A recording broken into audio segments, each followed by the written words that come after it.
Welcome to SB institute. Welcome you all. আমি শুভেন্দু অধিকারী তোমাদের জন্য কারেন্ট অ্যাফেয়ার্সের খুব গুরুত্বপূর্ণ একটি ক্লাস নিয়ে এসেছি। আজকে করবো আমরা, তোমরা তো জানোই যে চ্যানেলে আমাদের কি উইকলি কারেন্ট অ্যাফেয়ার্স দেওয়া হয় এবং সমস্ত সাবজেক্টেরই কিন্তু কনসেপ্টের ক্লাস দেওয়া হয়। সেই জন্য বলবো যারা চ্যানেলটি এখনো সাবস্ক্রাইব করেনি অতি সত্ত্বেও চ্যানেলটিকে সাবস্ক্রাইব করে নাও এবং পাশে থাকা বেল আইকনটিকে প্রেস করে রাখো, যাতে প্রত্যেকটি ক্লাসের আপডেট আসলে তোমরা নোটিফিকেশন পেয়ে যাও। তাহলে আজকে মার্চের 24 থেকে 30 অবধি যে এই সপ্তাহের যে কারেন্ট অ্যাফেয়ার্স আছে সেই গুরুত্বপূর্ণ কারেন্ট অ্যাফেয়ার্সগুলো নিয়ে আলোচনা করবো। আজকের ক্লাসটি খুব গুরুত্বপূর্ণ হতে চলেছে, তার কারণ হচ্ছে আজকে এবেল পুরস্কার থেকে শুরু করে যে ওয়ার্ল্ড টেবিল টেনিস এই সব বিষয়ের সমস্ত খুব গুরুত্বপূর্ণ কারেন্ট অ্যাফেয়ার্স কিন্তু থাকছে আজকের ক্লাসে, এবং এগুলো আর কি প্যারিস অলিম্পিকের কারেন্ট অ্যাফেয়ার্সও কিন্তু এই ক্লাসে রয়েছে। সেই জন্য বলবো সবাই খুব মন দিয়ে গুরুত্বের সহকারে ক্লাসটিকে দেখো এবং নোট ডাউন করতে থাকো, কারণ এইগুলি থেকে কিন্তু পরীক্ষায় কোশ্চেন আসার সম্ভাবনা প্রবল। তাহলে চলো আজকে শুরু করবো ক্লাস, বেশি কথা না বাড়িয়ে। প্রথমে কি আছে? Exercise tiger Triumph. এক্সারসাইজ মানে মহড়া, অর্থাৎ যে মহড়া সেই মহড়া কি টাইগার ট্রায়াম্প 2024 2024 টাইগার ট্রায়াম্প। এটা কি it's a bilateral exercise between India and USA. ঠিক আছে, এটা কি এটা হচ্ছে ভারত এবং ইউএসএ এর একটা কি যৌথ আর কি সৈন্যবাহিনীর মহড়া, যার নাম কি tiger Triumph. Clear? It's third edition, মানে এটা কি তৃতীয় যৌথ মহড়া আর কি। ঠিক আছে, এই টাইগার ট্রায়াম্প 2024 হচ্ছে তৃতীয়তম আর কি tiger Triumph. Clear? Held in Visakhapatnam, Andhra Pradesh on 18 March, অর্থাৎ 18ই মার্চ কিন্তু এই যে মহড়াটা কিন্তু অনুষ্ঠিত হয়েছিল অন্ধ্রপ্রদেশ বিশাখাপত্তনমে, মানে আর কি অন্ধ্রপ্রদেশের বিশাখাপত্তনম। ক্লিয়ার? তাহলে একবার আরেকবার দেখে নাও কি এক্সারসাইজ টাইগার ট্রায়াম্প 2024, এটা কত তৃতীয়তম। আর এটা এই যৌথ মহড়ায় কোন দুটি দেশ, অর্থাৎ টাইগার ট্রায়াম্পে কোন দুটি দেশ অংশ নিয়েছে? সেটা ভারত এবং কি ইউএসএ। আর কি এটা কোথায় হয়েছে? যদি বলে ভারতের কোন রাজ্যে বা কোথায় হয়েছে তাহলে, যদি বলে কোন দেশে হয়েছে তাহলে বলতে হবে ভারত, যদি বলে কোন রাজ্যে হয়েছে তাহলে কিন্তু অন্ধ্রপ্রদেশে বলতে হবে। ক্লিয়ার? চলো তারপরে দেখো, Rajasthan state launches state water resources information system. Rajasthan রাজ্য কিন্তু একটা কি করেছে, যে state water resources information system একটা পোর্টাল চালু করে। যে পোর্টালে কি থাকবে, যে পোর্টালে কিন্তু এই যে ওয়াটার রিসোর্সেস, যে জলের উৎসের কিন্তু সমস্ত সন্ধান অর্থাৎ সমস্ত তথ্য কিন্তু এই পোর্টালের ভিতরে থাকবে। ঠিক আছে, চলো দেখে নেবো ডিটেইলস কি আছে। By this initiatives Rajasthan become the first state in this field. অর্থাৎ এই ক্ষেত্রে রাজস্থান রাজ্য কিন্তু প্রথম, ভারতের ভিতরে প্রথম হয়েছে। ঠিক আছে, অর্থাৎ কি জলের উৎসের সমস্ত সন্ধান সংক্রান্ত একটা যে পোর্টাল, সেই পোর্টালে কিন্তু রাজস্থান রাজ্য সেই পোর্টাল সৃষ্টিতে বা প্রক্রিয়াতে রাজস্থান রাজ্য কিন্তু প্রথম হয়েছে। অর্থাৎ এই রাজস্থান রাজ্য ব্যতীত কিন্তু এর আগে কোনো রাজ্যের কিন্তু এরকম পোর্টাল নেই। চলো আর কি, the portal was developed by the Department of Water Resources under the National Hydrology Project। খুব গুরুত্বপূর্ণ জায়গা, যে কোন প্রজেক্টের আন্ডারে রাজস্থান একটি ওয়াটার রিসোর্সেস ইনফরমেশন সিস্টেম চালু করেছে যদি বলে হয়, তাহলে কিন্তু বলতে হবে যে ন্যাশনাল হাইড্রোলজি প্রজেক্ট। ঠিক আছে, এই প্রজেক্টের আন্ডারে। ক্লিয়ার? তারপর দেখো, এবার রাজস্থানের ডিটেইলস আমরা দেখে নেব। রাজস্থানের সিএম কে আছে? ব্রজেন্দ্র শর্মা। আমরা প্রত্যেকেই জানি রাজস্থানের সিএম কে আছে, গভর্নর কে আছে কি কালরাজ মিশ্রা, তাই তো? খুব ভালো করে দেখতে হবে। আর কি আছে এই, অর্থাৎ ন্যাশনাল পার্কস কি কি আছে সেগুলো আমরা দেখে নেব। ন্যাশনাল পার্ক কি আছে? রিজার্ভ ন্যাশনাল পার্ক কি কেওলানিও ন্যাশনাল পার্ক। আর কি ওয়াইল্ড লাইফ স্যাংচুয়ারি কি কি আছে সেগুলো দেখবো। সেগুলো কি মাউন্ট আবু ওয়াইল্ড লাইফ স্যাংচুয়ারি আর কি সীতামাতা ওয়াইল্ড লাইফ স্যাংচুয়ারি। তাহলে আমাদের ইনফরমেশন কি কি পাচ্ছে একবার দেখে নাও, যে এটা এই যে রাজস্থান স্টেট আর কি ফার্স্ট হয়েছে ভারতের ভিতরে। এই যে কি কিসে ফার্স্ট হয়েছে? স্টেট ওয়াটার রিসোর্সেস ইনফরমেশন সিস্টেমের যে পোর্টালটা চালু করেছে, সেই পোর্টালের চালু করাতে। আর কি এই যে portal developed by the department of water resources under the national hydrology project. অর্থাৎ কোন প্রজেক্টের ভিতরে কিন্তু এই যে পোর্টালটা চালু করে সেটা কিন্তু ন্যাশনাল হাইড্রোলজি প্রজেক্ট হবে। আর সিএম কে আছে ব্রজেন্দ্রলাল শর্মা। আর ন্যাশনাল পার্ক কে আছে? ন্যাশনাল পার্ক গুলো রিজার্ভ ন্যাশনাল পার্ক আছে কেওলানিও ন্যাশনাল পার্ক আর কি মাউন্ট আবু ওয়াইল্ড লাইফ স্যাংচুয়ারি এন্ড সীতামাতা ওয়াইল্ড লাইফ স্যাংচুয়ারি। এইগুলো ছিল তাহলে এই টোটাল ডিটেইলসটা। চলো নেক্সট দেখো কি আছে। আইএমটি ট্রাইল্যান্ড। আইএমটি ট্রাইল্যান্ড বলতে কি ইন্ডিয়া, মোজাম্বিক এন্ড তানজানিয়া ট্রাইল্যান্ড, অর্থাৎ ত্রিপাক্ষিক সৈন্যবাহিনীর মহড়া। ঠিক আছে, এটা কি 2024 এর এই মানে এই যৌথ মহড়াটার নাম কি আইএমটি ট্রাইল্যান্ড 2024। ডিটেইলস দেখে নেব কি it's a trilateral military exercise between Tanzania, অর্থাৎ এই তিনটি দেশ কিন্তু এই ট্রায়াঙ্গুলার এক্সারসাইজে কিন্তু অংশ নিয়েছে। আর কি ইট টুক প্লেস ইন মোজাম্বিক, অর্থাৎ এই ত্রিপাক্ষিক মহড়াটা কিন্তু অনুষ্ঠিত হয়েছে কোথায়? মোজাম্বিকে। ক্লিয়ার? তারপরে ইটস দ্য এখানে একটু বেশি করে আছে, and is the second edition of the IMD Trial 2020, অর্থাৎ 2024 এর যে ট্রায়াল IMD ট্রায়াল ছিল সেটা কিন্তু কত ছিল? এটা কিন্তু দ্বিতীয়তম, ঠিক আছে। আর প্রথমটি কোথায় অনুষ্ঠিত হয়েছে আমরা দেখে নেব, the first edition of the exercise held in Tanzania, অর্থাৎ প্রথম কি হয়েছিল? প্রথম ট্রায়াল IMD ট্রায়াল যদি বলে অনুষ্ঠিত হয়েছিল কোথায়? তাহলে কিন্তু হবে আমাদের তানজানিয়া। তার দ্বিতীয়টা কোথায় হচ্ছে? সেটা হচ্ছে মোজাম্বিকে। তারপরে দেখো Pushpak reusable landing vehicle experiment by ISRO, অর্থাৎ ইসরো কিন্তু কি ল্যান্ডিং ভেহিকল, অর্থাৎ তোমরা দেখেছো যে চন্দ্রযানের বিষয়টা যখন ল্যান্ডিং যে ল্যান্ডার, অর্থাৎ ল্যান্ডিং ভেহিকল কিন্তু আলাদা, যে জিনিসটা কি চন্দ্রযান যাতে ল্যান্ড করবে, যে জিনিস যে যন্ত্রটির মাধ্যমে যদি এক কথায় বলা হয় খুব সহজ ভাষায়, তাহলে কিন্তু সেটা কিন্তু একটি ল্যান্ডার বলা হয়। তার কি এই যে ল্যান্ডিং ভেহিকল যে যাতে করে এই বিষয়টা যাবে আর কি, এই যে চন্দ্রযান যাতে করে সেটা হচ্ছে ল্যান্ডিং ভেহিকল, অর্থাৎ যেগুলো প্রত্যেক চন্দ্রযান আমাদের অনেকের মনে হতে পারে এখান থেকে একদম পৃথিবী থেকে পাঠিয়ে দেওয়া হবে একদম সোজা গিয়ে চাঁদে চলে যাবে, তেমন কিন্তু নয়। অনেকগুলো পার্টে কিন্তু এই জার্নিটা কমপ্লিট করেছিল। তার ভিতরে যদি একটা অংশ ভাবা হয় তাহলে কিন্তু ল্যান্ডিং ভেহিকেলের একটা খুব গুরুত্বপূর্ণ জায়গা রয়েছে। সেই ল্যান্ডিং ভেহিকেলটা কি রিইউজেবল, অর্থাৎ যে পুনরায় ইউজেবল, অর্থাৎ যে একবার পাঠানো হয়েছে যে একটা কোনো বিষয় নেই সেটা তারপরে কিন্তু তার ব্যবহার হবে না, তার ব্যবহার করা যাবে না, এমন কিন্তু ব্যাপার নয়। এটা কি রিইউজেবল, খুব ভালো করে মনে রাখতে হবে। এখান থেকে কিন্তু কোশ্চেন দেওয়ার একটা সম্ভাবনা রয়েছে। Reusable landing vehicle experiment by ISRO, ঠিক আছে, ইন্ডিয়ান স্পেস রিসার্চ অর্গানাইজেশন, যেটা বলছে it is the second time experiment of ISRO for the landing vehicle, অর্থাৎ ল্যান্ডিং রিইউজেবল, এটা কিন্তু খুব গুরুত্বপূর্ণ। রিইউজেবল ল্যান্ডিং ভেহিকল কিন্তু এটা সেকেন্ড টাইম এক্সপেরিমেন্ট। আচ্ছা দেখো, দ্য ভেহিকল লিফটেড 4.5 কিমি from the runway by air force helicopter Chinook, অর্থাৎ এয়ার ফোর্সের যে হেলিকপ্টার চিনুক আছে সেই হেলিকপ্টার দিয়ে কিন্তু এই ল্যান্ডিং ভেহিকলটাকে কিন্তু 4.5 কিলোমিটার রানওয়ে থেকে উপরে নিয়ে গিয়ে ছেড়ে দেওয়া হয়েছিল, যেটা কিন্তু স্বয়ংক্রিয়ভাবে অর্থাৎ মানে নিজে নিজে ল্যান্ড করবে আর কি, ঠিক আছে। আগে দ্য এক্সপেরিমেন্ট হেল্ড অন 22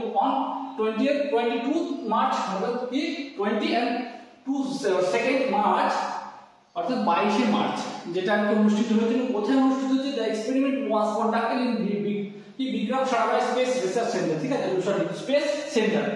খুব ভালো করে দেখো যে বিক্রম সারাভাই স্পেস সেন্টারে কিন্তু এই অনুষ্ঠান মানে আর কি এই যে landing vehicle experiment, reusable landing vehicle experiment, অর্থাৎ দ্বিতীয়টা যে এক্সপেরিমেন্টটা ইসরো করেছে সেটা কোথায় হয়েছে? সেটা কিন্তু বিক্রম সারাভাই স্পেস সেন্টারে কিন্তু হয়েছে। তাহলে চলো নেক্সট দেখো, Indian flag bearer of Paris Olympic, অর্থাৎ প্যারিস অলিম্পিক 2024 এর প্যারিস অলিম্পিক কোথায় মানে আর কি সরি অলিম্পিক কোথায় অনুষ্ঠিত হবে? সেটা কিন্তু প্যারিসে। খুব গুরুত্বপূর্ণ, খুব ভালো করে আমাদের এখান থেকে কিন্তু কোশ্চেন একটা মানে যে আপকামিং যে পরীক্ষাগুলো আছে তাতে কিন্তু একটা না একটা কোশ্চেন কিন্তু আসবে এই প্যারিস অলিম্পিক নিয়ে আমার মনে হয়। চলো তাহলে দেখে নেবো। অর্থাৎ কি অচল শরৎ কমল, ঠিক আছে, অচল শরৎ কমল কি এই যে তারপর দেখো পুষ্পক, হ্যাঁ পুষ্পক নামে একটা নতুন কি landing vehicle, reusable landing vehicle, যেটা আর কি ইসরোর দ্বারা একটা নতুন এক্সপেরিমেন্ট করা হয়েছে। নতুন ঠিক বলা ভুল হবে, এটা দ্বিতীয়বার, ঠিক আছে। রিইউজেবল ল্যান্ডিং ভেহিকল, এই ল্যান্ডিং ভেহিকলটাকে এই যে চন্দ্রযান যেমন চাঁদে পাঠানো হচ্ছে সেটা কিন্তু এই যে আমাদের যদি কারণ মনে ধারণা থেকে থাকে যে এখান থেকে রকেটে করে চন্দ্রযান একদম ডাইরেক্ট চাঁদে পাঠিয়ে যাবে, তাহলে কিন্তু ভুল হবে। কারণ এই যে মানে আর কি পৃথিবীর থেকে আর কি যে চন্দ্রযান চাঁদে পাঠানো হয় তার কিন্তু অনেকগুলি পার্টে, তার এই জার্নিটা কিন্তু অনেকগুলো পার্টে বিভক্ত, ঠিক আছে, তার অনেকগুলি পার্ট আছে। সেই পার্ট সেরকমই আর কি যে ল্যান্ডিং ভেহিকল, এই যে একটা ল্যান্ডিং ভেহিকল হবে যখন শেষ মুহূর্তে আর কি যখন আর কি যে জিনিসটাকে আর কি যে চন্দ্রযান বা যে কোনো স্যাটেলাইটকে আর কি কোন অরবিটে পাঠানো হয় তখন এই লাস্ট স্টেজ যেটা সেটা যে ল্যান্ডিং ভেহিকলের উপরে থাকে সেই দায়িত্বটা, ঠিক আছে। সেই ল্যান্ডিং ভেহিকলের মাধ্যমে কিন্তু সেই যন্ত্রটাকে কিন্তু সেই অরবিটে কিন্তু স্থাপন করা হয় বা ছাড়া হয়, ঠিক আছে। সেটাকেই বলা হচ্ছে জেনারেলি এক কথায় আমরা যদি বলি ল্যান্ডিং ভেহিকল। কিন্তু সেই ল্যান্ডিং ভেহিকলটা কি হয় একবার ব্যবহারের পর সেটাকে আর কিন্তু ইউজ করা যায় না, কিন্তু এই যে বিষয়টা সেটা কিন্তু রিইউজেবল, অর্থাৎ কি পুনরায় ব্যবহারযোগ্য। সেই রিইউজেবল কি ল্যান্ডিং ভেহিকলের দ্বিতীয় এক্সপেরিমেন্ট করা হয়েছে, সেটা কি ইসরোর দ্বারা, ঠিক আছে। তাহলে দেখো তারপরে কি আমরা বলছি it's the second time experiment of ISRO for the landing vehicle, ঠিক আছে। তাহলে এটা কিন্তু দ্বিতীয় টাইম।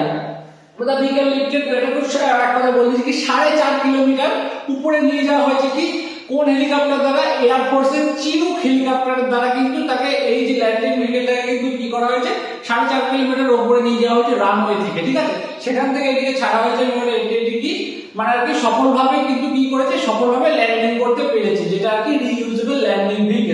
ঠিক আছে। এই টেস্টটা কোথায় হয়েছে, এই দা এক্সপেরিমেন্ট হেল্ড অন 22শে মার্চ, আর কিন্তু 22শে মার্চে কিন্তু এই এক্সপেরিমেন্টটা কিন্তু অনুষ্ঠিত হয়েছে। কোথায় হয়েছে দেখো, the experiment was conducted in the Vikram Sarabhai space centre, ঠিক আছে। বিক্রম সারাভাই স্পেস সেন্টারে কিন্তু এই যে রিইউজেবল ল্যান্ডিং ভেহিকেলের যে দ্বিতীয় এক্সপেরিমেন্ট সেটা কিন্তু কোথায় হয়েছে, সেটা হচ্ছে বিক্রম সারাভাই স্পেস সেন্টারে হয়েছে, ক্লিয়ার।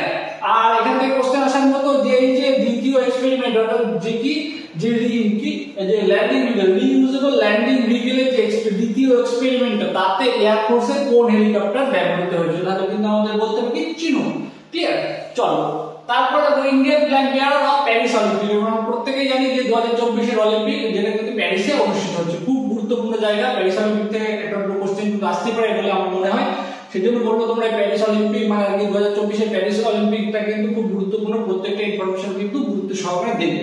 চলো বলছে কি অচল শরৎ শর্মা, সরি কমল, আর কি ইনি হচ্ছেন কি ইন্ডিয়ান যে flag bearer, clear, appointed by the Mary Kom who is the chief de mission Indian continent, অর্থাৎ যে ভারতের সব পক্ষে আর কি যে এই যে মেরিকম কিন্তু কি chief de mission, sorry chef day mission, এই যে শেফ ডে মিশনটা কি জিনিস, অর্থাৎ যে আর কি যে ইন্টারন্যাশনাল যে খেলাগুলো আছে সেই খেলাগুলির যে ভারতীয় প্রতিনিধি হিসেবে যে দায়িত্ব থাকে বা ইনচার্জে থাকে, ঠিক আছে, সেই ইনচার্জ কিন্তু কে রয়েছেন মেরিকম। তিনি কি করেছেন, তিনি অ্যাপয়েন্ট করেছেন অচল শরৎ কমলকে কিন্তু কি করেছে প্যারিস অলিম্পিকে কি ফ্ল্যাগ বেয়ারার হিসেবে কিন্তু অ্যাপয়েন্ট করেছে।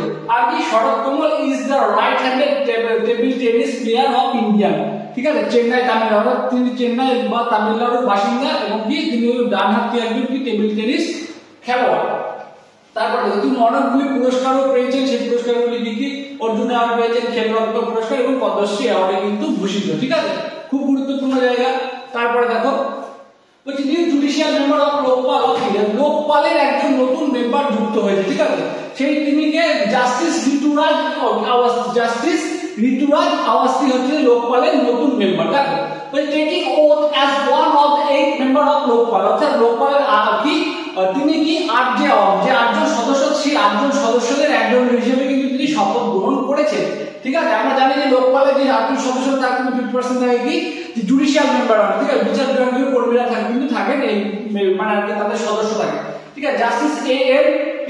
কানভিলকার chairman of the Lokpal of India, তাহলে যে আমাদের লোকপাল কে আছে সেটা কিন্তু খুব গুরুত্বপূর্ণ, সেটা দেখতে হবে আমাদের প্রত্যেককে। আর কি ঋতুরাজ যে অবস্থি কিন্তু কি ঋতুরাজ অবস্থি কিন্তু একজন খুব কর্ণাটক হাইকোর্টের কিন্তু প্রধান বিচারপতি কিন্তু মানে প্রিভিয়াসলি কিন্তু তিনি ছিলেন আর ঠিক আছে। চলো তারপর সক্ষম অ্যাপ লঞ্চ বাই ইসিআই, সক্ষম মানে সক্ষম একদম বাংলা যদি বলা হয় সক্ষম বা সক্ষম হিন্দিতে যদি বলা হয়, এই অ্যাপ কিন্তু নির্বাচন কমিশন অর্থাৎ ECI election commission of India এর দ্বারা কিন্তু আর কি এই যে একটা নতুন অ্যাপ লঞ্চ করা হয়েছে। এই অ্যাপস এর মাধ্যমে কি করা হবে, এই অ্যাপস এর মাধ্যমে যারা আর কি 40% আর কি 40% প্রতিবন্ধী আর কি এক কথায় যে মানে আর কি প্রতিবন্ধীর পরিমাপটা করে যে পার্সেন্টেজ হিসেবে থাকে, যারা কি 40% প্রতিবন্ধী আর কি, ঠিক আছে, তারাও কিন্তু এই অ্যাপস এর মাধ্যমে কিন্তু ভোট দিতে পারবে। যে আপকামিং যে লোকসভা নির্বাচন আসছে সেই লোকসভা নির্বাচনে কিন্তু অংশ নিতে পারবে, তার জন্য কিন্তু তার কিন্তু ভোট কেন্দ্রে পৌঁছানো হবে, তার জন্য একটা নতুন অ্যাপস করা হচ্ছে যার নাম কি হচ্ছে সক্ষম। এই অ্যাপটা কিন্তু প্রথম অ্যাপ নির্বাচন কমিশনের কিন্তু প্রথম উদ্যোগ, ঠিক আছে। এই উদ্যোগের মাধ্যমে এরা এবং কি যাদের বয়স 85 আপ তারা কিন্তু এই সুবিধা নিতে পারবে, তাহলে 85 বছরের ঊর্ধ্বে যারা কিন্তু তারা এবং যারা 40% প্রতিবন্ধী তারা কিন্তু কি হবে, তারা কিন্তু এই সক্ষম অ্যাপের সুবিধা নিতে পারবে। এইভাবে কিন্তু তারা কিন্তু নির্বাচনে ভোটদান করতে পারবে। এটা কিন্তু ভারতের প্রথম প্রয়াস আর কি।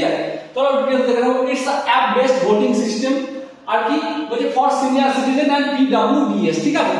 আর কি it's the first time of ECI, ঠিক আছে, এটা সরি ইসিআই মানে আর কি ইলেকশন কমিশন অফ ইন্ডিয়ার প্রথম প্রয়াস এটা, ক্লিয়ার। তারপরে WTT 2020 অর্থাৎ ওয়ার্ল্ড টেবিল টেনিস 2024 খুব গুরুত্বপূর্ণ। দেখো হেল্ড ইন বেইরুত লেবানন, অর্থাৎ লেবাননে অনুষ্ঠিত 2024 এর WTT বা ওয়ার্ল্ড টেবিল টেনিস যেটা অনুষ্ঠিত হয়েছে কোথাতে, লেবাননে। দেখো এবারটা কি সাথিয়ান কি নানাশেখারান তামিলনাড়ু বাসিন্দা won the single name title for the first time in India, খুব গুরুত্বপূর্ণ জায়গা, বাই ডিফিটিং কি মানব বিকাশ ঠাক্কর, এটা গুজরাটের একজন বাসিন্দা, গুজরাটের খেলোয়াড়, তাকে হারিয়ে কিন্তু কি হয়েছে যে সাথিয়ান নানাশেখারান কি হয়েছে কি নতুন সিঙ্গেল টাইটেল কিন্তু অর্জন করেছে টেবিল টেনিসে, যেটা কিন্তু ভারতের প্রথম, খুব গুরুত্বপূর্ণ। তারপরে দেখো, তারপরে মানুষ উৎপল ভাই সাহা and দিয়া Parag চৈতাল own the joint title of WTT, অর্থাৎ কি জয়েন্ট টাইটেল পেয়েছে কারা কারা, খুব গুরুত্বপূর্ণ।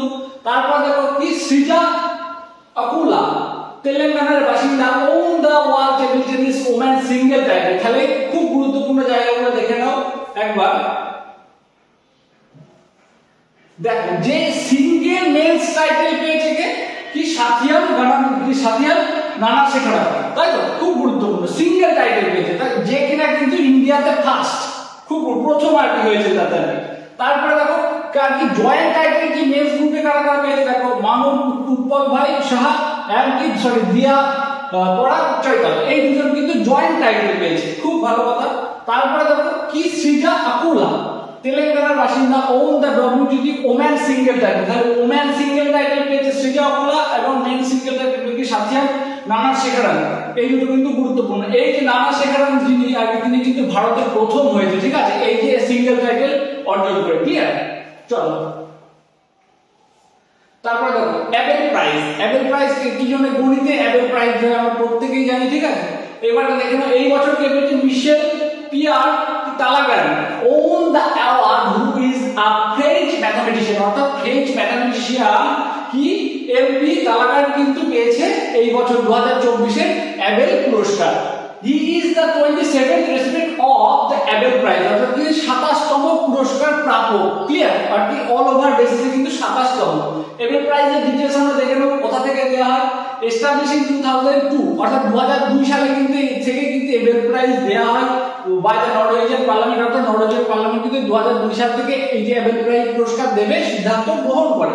আর কি in the honour of the Norwegian mathematician Niels Henrik Abels এর নাম অনুসারে কিন্তু এই যে ম্যাথমেটিক্স আর কি এই যে ম্যাথমেটিক্স এর কি যে এবেল পুরস্কারটা দেওয়া হয় 2002 সাল থেকে। আর কি award from the Norwegian academy of science and letters on the behalf of ministry of education, ঠিক আছে, তাহলে কার বিহাফে দেওয়া হয়, on the ministry of education, তাহলে Norwegian academy of science and letters, clear. চলো তাহলে খুব গুরুত্বপূর্ণ জায়গাগুলো দেখে নাও। আর এই যে ইনি আর কি যে মিশেল পিয়ার তালাগান উনি কিন্তু যে ফ্রান্সের কততম, ফ্রান্সের এটা কিন্তু পঞ্চম অ্যাবেল পুরস্কার, ঠিক আছে। আর যদি অল ওভার দ্য ওয়ার্ল্ড বলে তাহলে কিন্তু 27তম, ঠিক আছে, ওভার দ্য ওয়ার্ল্ড যদি বলে তাহলে কিন্তু এটা কিন্তু 27তম। আর ফ্রান্সের ক্ষেত্রে কিন্তু এটা কিন্তু কত, পঞ্চম পুরস্কার, ক্লিয়ার। চলো তারপরে আমরা কিছু ওয়ান লাইনার দেখে নেবো খুব সহজে। যে international day of forest 21 March, অর্থাৎ 21শে মার্চ কিন্তু ইন্টারন্যাশনাল ডে অফ ফরেস্ট। তারপরে ওয়ার্ল্ড প্রপার্টি ডে, ঠিক আছে, এটাও কিন্তু 21শে মার্চ। এই বছরের থিম কি আছে, দি ক্লাইমেট। আর কি ওয়ার্ল্ড টিউবারকুলোসিস ডে কত, এটা 24শে March, yes we can end TB, এটা কিন্তু হচ্ছে 2024 এর থিম। তারপরে international day of right to truth, ঠিক আছে, বা এখানে কি শুধু রাইট টু দ্য ট্রুথ ডেও কিন্তু আসতে পারে, সেটাও কিন্তু 24শে মার্চই হবে। তারপরে দেখো আর্থ আওয়ার ডে, এটা কিন্তু লাস্ট স্যাটারডে অফ মার্চ, কিন্তু এই বছর কিন্তু 23শে মার্চ কিন্তু পালিত হয়েছে, ঠিক আছে।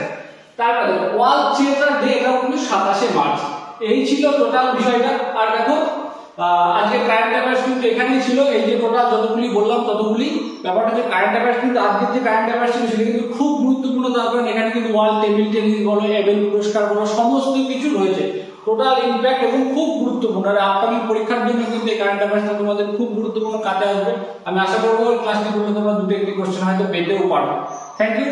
যারা আমাদের চ্যানেলটি দেখছো তারা এবং যাদের আমাদের ভিডিও ভালো লাগে থাকে অবশ্যই লাইক, কমেন্ট এবং শেয়ার করো। যদি তোমাদের বুঝতে কোথাও অসুবিধা হয়ে থাকে অবশ্যই কমেন্ট করে জানাবো। আমরা কমেন্টে কিন্তু তোমাদের কমেন্টের মাধ্যমে পরবর্তী ভিডিওতে তোমাদের এই সমস্যা দূর করার চেষ্টা করবো। আর যারা আমাদের চ্যানেল সাবস্ক্রাইব করেনি অতি সত্ত্বর চ্যানেলকে সাবস্ক্রাইব করে রাখো।